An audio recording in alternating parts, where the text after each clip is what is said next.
नमस्कार मित्रांनो, आज आपण SD501 केंगन मशीनच्या मंथली ई क्लिनिंग बद्दल माहिती घेणार आहोत. तर SD501 ही मशीन आहे आपल्याकडे 7 प्लेटची. याच्या व्यतिरिक्त तुमच्याकडे JR2 3 प्लेटवाली ओल्ड मशीन असेल किंवा JR4 ही 4 प्लेटवाली मशीन असेल किंवा प्लॅटिनम SD501 असेल. ह्या सर्व मशीनची जी क्लिनिंग असते दर महिन्याला आपण करत असतो, ती क्लिनिंग खूपच जास्त महत्वाची असते. आज आपण एवढ्या रुपयाची एक इन्व्हेस्टमेंट करून केंगन मशीन आपल्या घरामध्ये आणलेली आहे, परंतु आपण जर गांभीर्याने दर महिन्याला या मशीनचं ई क्लिनिंग नाही केलं तर कदाचित आपल्या मशीनमध्ये ज्या टिटॅनियमच्या प्लॅटिनम कोटेड प्लेट्स असतात त्याचं लाईफ जे आहे ते कमी होण्याची शक्यता असते. आणि म्हणून कंपनी आपल्याला स्ट्रॉंगली रिकमेंड करते क्लिनिंग करायला.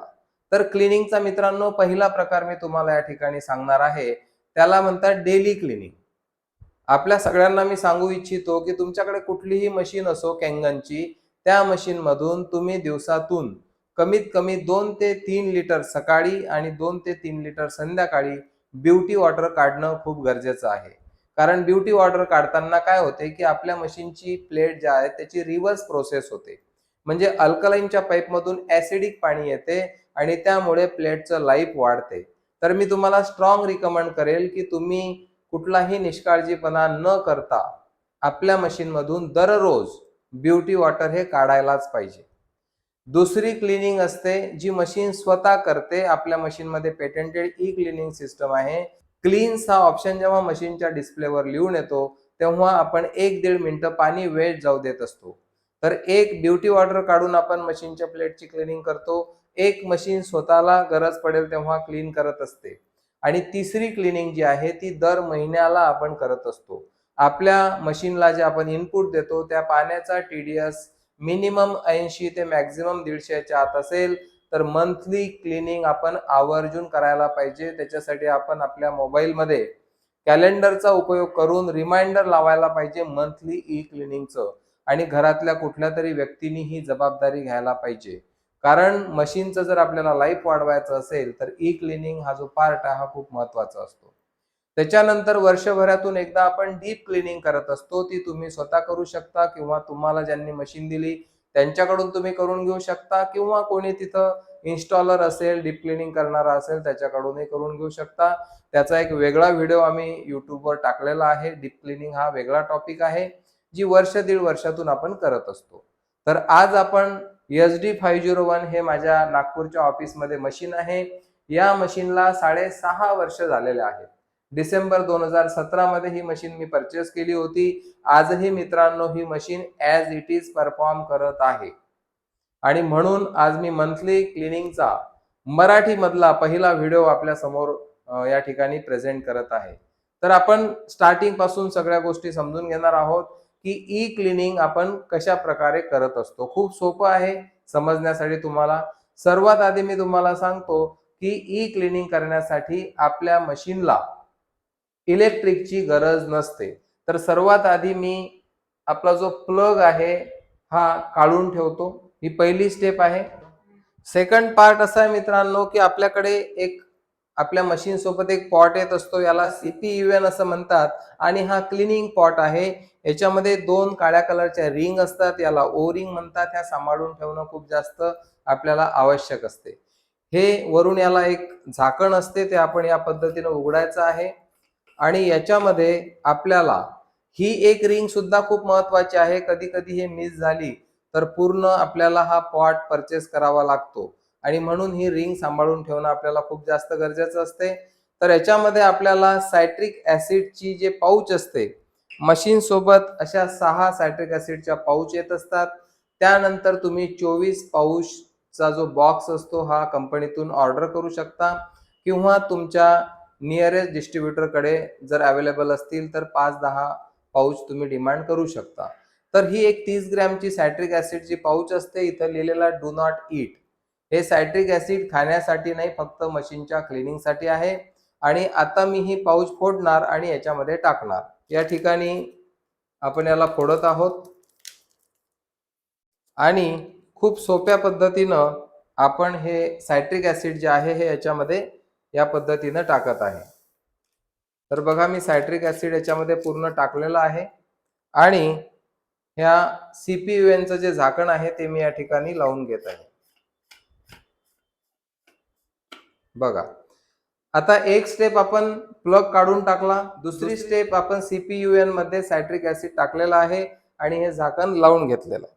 तिसरी स्टेप आपल्या मशीनला जे काळ्या कलरचं झाकण लागलेलं आहे त्याला इकडे लॉक असतो, याला प्रेस करायचं आणि हलक्या हाताने याला काढून घ्यायचं. हे काढून घेतल्यानंतर आपल्या मशीनमध्ये एक मास्टर फिल्टर आहे. हे मास्टर फिल्टर आपल्या मशीनला जे आपण पाणी देतो त्याच्यामधलं क्लोरीन काढण्यासाठी अत्यंत उपयोगाचं आहे. हेवी मेटल्स आणि क्लोरीन हे मास्टर फिल्टर काढून घेत असते. तर हे मास्टर फिल्टर आपल्याला आता रिमूव्ह करायचं आहे आणि रिमूव्ह करायची खूप सोपी पद्धत आहे. या ठिकाणी एक लॉक दिलेला आहे आणि इथं 2 एरो दिलेले आहेत. एकीकडे लिहिलेलं आहे इन्स्टॉल आणि एकीकडे लिहिलेलं आहे रिमूव्ह. तर आता आपल्याला ते रिमूव्ह करायचं आहे.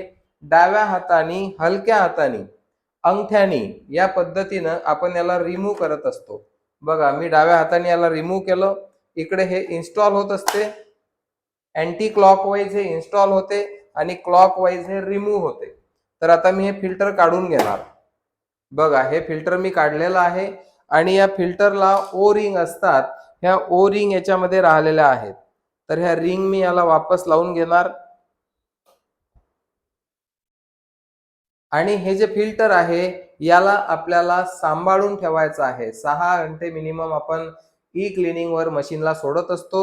तर याला कपड्याने तुम्ही गुंडाळून ठेवू शकता, कारण की याच्यामध्ये जे छिद्र आहे त्याच्यामध्ये काही जायला नको. ई क्लिनिंग ही आपण नेहमी रात्री करत असतो घरी. 11 वाजता झोपताना तुम्हाला ही ई क्लिनिंग करायची आहे आणि रात्रभर या मशीनला आपण सोडून देत असतो. तर हे जे मेन फिल्टर आहे हे आपण साईडला या ठिकाणी ठेवून देणार आहोत, जे तुम्हाला किचन मध्ये सुरक्षित ठेवायचं आहे. दुसरं आता आपण जो पॉट आहे ज्याच्यामध्ये सायट्रिक ऍसिड टाकलेला आहे याच्यामध्ये एक छिद्र मोठं असते आणि एक छोटं असते. तर हे आपल्या फिल्टरच्या जागी आपल्याला फिक्स करायचं आहे. तर हे मी या ठिकाणी फिक्स केलं आणि हा जो लॉक आहे याला हे जे वरची साईड तुम्हाला दिसत आहे या पद्धतीने याला इकडे सेटल करायचं आहे आणि वरून थोडं प्रेशर करून ठेवायचं आणि याला अँटी क्लॉकवाईज फिरवायचं आहे. अँटी क्लॉकवाईज फिरवलं म्हणजे हे इन्स्टॉल झालं. ही एक प्रोसेस झाली. तर आता आपल्याला मशीनला फक्त पाणी इनपुट द्यायचं आहे, कारण सायट्रिक ऍसिड आपण CpUn मध्ये टाकलेला आहे. CpUn या ठिकाणी इन्स्टॉल केलेला आहे. तर ही प्रक्रिया अतिशय महत्वपूर्ण आहे. ह्यासाठी आपण एखादं भांड घ्यायचं आहे, ते या पद्धतीने ठेवायचं आहे आणि एक ग्लास घ्यायचा आहे. ज्या ग्लासमध्ये आपल्याला दोनही पाईप एका रबर बँडनी पॅक करायचे आहेत. तर एक अल्कलाईन पाईप आहे आपल्याकडे आणि एक ऍसिडिक पाईप आहे.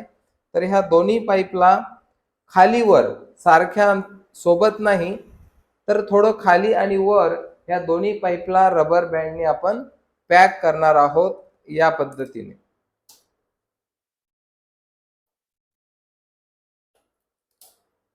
तर बघा दोनही पाईप मी पॅक केलेले आहेत आणि हे दोन्ही पाईप आता मी या ग्लास मध्ये टाकत आहोत. तर ह्या पद्धतीनं तुम्हाला हे पाईप या ग्लास मध्ये ठेवायचे आहेत. बघा आणि कंपनीने सांगितल्याप्रमाणे फक्त 70 ते 100 ml पाणी आपल्याला मशीनला इनपुट द्यायचं आहे, जेणेकरून हे दोनही पाईपची तोंड त्या पाण्यात बुडतील. जे 70 ते 100 ml असेल हे आपल्याला लक्षात ठेवायचं आहे.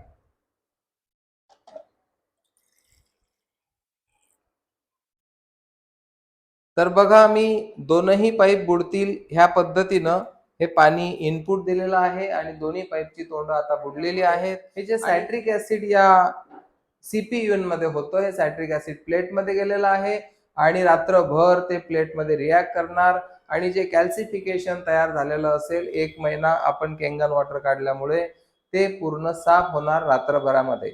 6 ते 8 तासाचा अवधी असतो आणि त्यामुळे आपल्या मशीनच्या प्लेटचं लाईफ खूप चांगलं राहते. तर ही एक खूप गांभीर्यानं करण्याची गोष्ट आहे. या ठिकाणी एक पार्ट आपला कंप्लीट झालेला आहे. 6 ते 8 तास आपल्याला या मशीनला अशाच पद्धतीनं सोडून द्यायचं आहे. तर आता आपण दुसऱ्या पार्ट मध्ये आलेलो आहोत. 6 ते 8 तास आपण मशीन ही सोडून दिली होती आणि आता आपल्याला हे दोनही पाईप काढून पुढची प्रोसेस या ठिकाणी करायची आहे. तर हे दोन्ही पाईप मी या ठिकाणी काढणार. रबर बँडने हे बांधून ठेवलेलं आहे, हे पण या ठिकाणी मी काढून घेणार आहे. आणि आपल्याला आता या ठिकाणी सर्वात आधी प्लग न लावता, इलेक्ट्रिकचं काम नाही, सीपीयू सोबतच या ठिकाणी मास्टर फिल्टर लावायचं पण काम नाही, कमीत कमी 5 ते 7 मिनिटं पाणी आपल्याला वेस्ट जाऊ द्यायचं आहे. 5 ते 7 मिनिटं, जेणेकरून ह्या प्लेट मधलं सर्व सायट्रिक ऍसिड निघून जाईल. क्लिनिंग साठी माझं तुम्हाला सजेशन आहे की दर महिन्याची 1 तारीख तुम्ही निश्चित करायला पाहिजे. तुमची आता कुठली तारीख चालू असो, तुम्ही दर महिन्याच्या 1 किंवा 2 तारखेला जर निश्चित केलं तर लक्षात ठेवायची गरज पडणार नाही आणि घरात कोणाला तरी ही जबाबदारी घ्यावी लागणार आहे. आता मी 5 ते 7 मिनिटं पाणी लावणार आहे, जेणेकरून सर्व सायट्रिक ऍसिड आपल्या प्लेटमधून निघून जाणार आहे. सायट्रिक ऍसिड कुठल्याही परिस्थितीत प्लेटमध्ये राहायला नको. जर सायट्रिक ऍसिड प्लेटमध्ये राहिलं तर ते मास्टर फिल्टरमध्ये जाऊ शकते आणि मास्टर फिल्टर तुमचं सायट्रिक ऍसिडमुळे खराब होऊ शकते. असे 1-2 उदाहरणं आमच्या नजरेत आलेले आहेत आणि म्हणून आवर्जून घड्याळ लावून 5 ते 7 मिनिटं आपल्याला हे पाणी वेस्ट जाऊ द्यायचं आहे.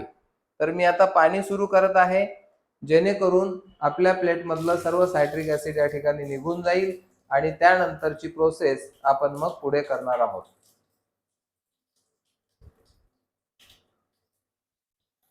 तर या ठिकाणी 5 ते 7 मिनिटं मी हे पाणी जाऊ दिलेलं आहे आणि आता पाण्याचं इनपुट मी बंद करत आहे. तर आता मी पाणी बंद केलेलं आहे आणि आता आपल्याला सीपीयू काढून या ठिकाणी मास्टर फिल्टर जे आहे ते इन्स्टॉल करायचं आहे.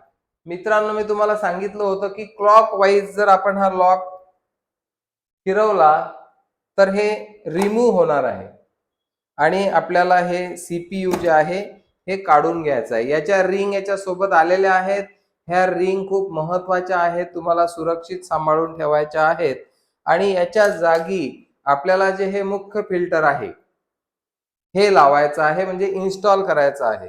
तर हे मोठं छिद्र मोठ्या छिद्रामध्ये आणि लहान छिद्र लहान छिद्रामध्ये आपण या ठिकाणी बसवणार आहोत.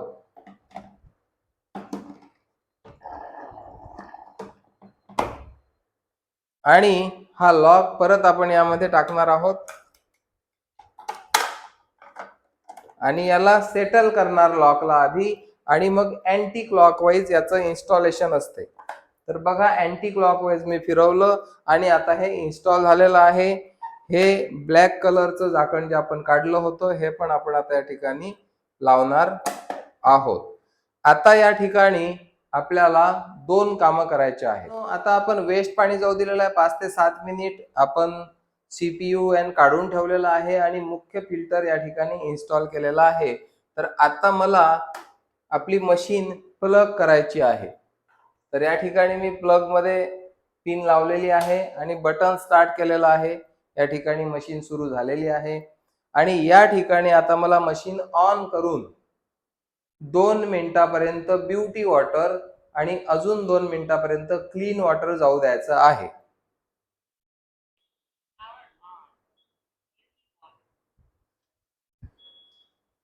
तर या ठिकाणी बघा, ब्युटी वॉटर जात आहे आपल्या मशीन मधून. 2 मिनिटं ब्युटी वॉटर जाऊ द्यायचं आहे आणि आता 2 मिनिटं क्लीन वॉटर जाऊ द्यायचं आहे आणि आता 2 मिनिटं क्लीन वॉटर गेलेलं आहे आणि आता तुमची मशीन तयार आहे केंगन वॉटर पिण्यासाठी. तर आता मी केंगन वॉटर या ठिकाणी सुरू करत आहे. Kangen water 9.5.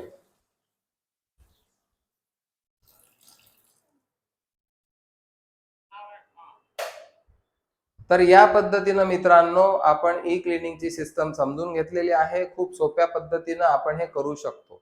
अजून एक महत्वाचा विषय असा आहे की हे जे सीपीयूएन आहे याच्यामध्ये स्पंज असतं आणि त्याच्यामुळे हे आपल्याला नळाखाली पूर्ण स्वच्छ धुवून कमीत कमी 2 दिवस सावलीमध्ये याला सुकवायचं आहे. याचं झाकण उघडं ठेवून आपल्या घरात फ्रीजवर किंवा किचनमध्ये कुठे याला ठेवून द्यायचं, जेणेकरून याच्यातलं स्पंजला फंगस लागणार नाही. तुम्ही जर डायरेक्ट झाकण बंद करून ठेवलं तर याला फंगस लागू शकतो आणि त्यामुळे हे CPUN 2 दिवस सावलीमध्ये उघडं करून ठेवणं खूप महत्वाचं आहे. महत्वाची गोष्ट म्हणजे ही जी ई क्लिनिंग आहे ही आपल्याला घरीच करायची आहे. खूप सोप्या पद्धतीने आपण हे करू शकतो, कारण आपण मंथली कोणाला ई क्लिनिंगसाठी बोलवू शकत नाही किंवा 6 तासांनी कोणी 2 वेळा आपल्या घरी येणार नाही. कोणी पेड व्यक्ती जरी असेल तरी त्याला 2 वेळा तुमच्याकडे यावं लागेल. त्यासाठी रिकमेंडेड आहे की जे मशीनचे ओनर आहेत त्यांनी स्वतः हे ई क्लिनिंग समजून घेऊन आपल्या फॅमिलीतल्या कुठल्याही मेंबरला ही जबाबदारी आपल्याला देता येऊ शकते. मित्रांनो, आपला जो पर्पज आहे मशीन घेण्याचा तो आहे आरोग्य पूर्ण कुटुंबाचं.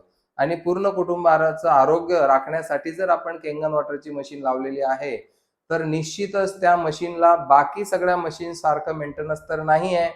कुठली AMC सुद्धा या मशीनला देण्याची गरज नाही आहे. आणि इतकं कमी मेंटेनन्स आहे की जे आपण घरच्या घरी सांभाळू शकतो. त्याच्यामधला मंथली ई क्लिनिंगचा पार्ट खूप महत्वाचा आहे. तर मी या ठिकाणी हा व्हिडिओ बघण्यासाठी तुम्हाला धन्यवाद देतो आणि तुम्हाला विनंती करतो की प्रत्येकाने काळजीपूर्वक कुठलाही कंटाळा न करता दर महिन्याची क्लिनिंग करायला पाहिजेच पाहिजे. जर तुमचा TDS थोडा जास्त असेल तर तुम्ही दर 15 सुद्धा ई क्लिनिंग करू शकता किंवा तुमच्या फॅमिलीमध्ये वापर जास्त असेल, मेंबर जास्त असतील तर 15 सुद्धा तुम्ही ई क्लिनिंग करू शकता.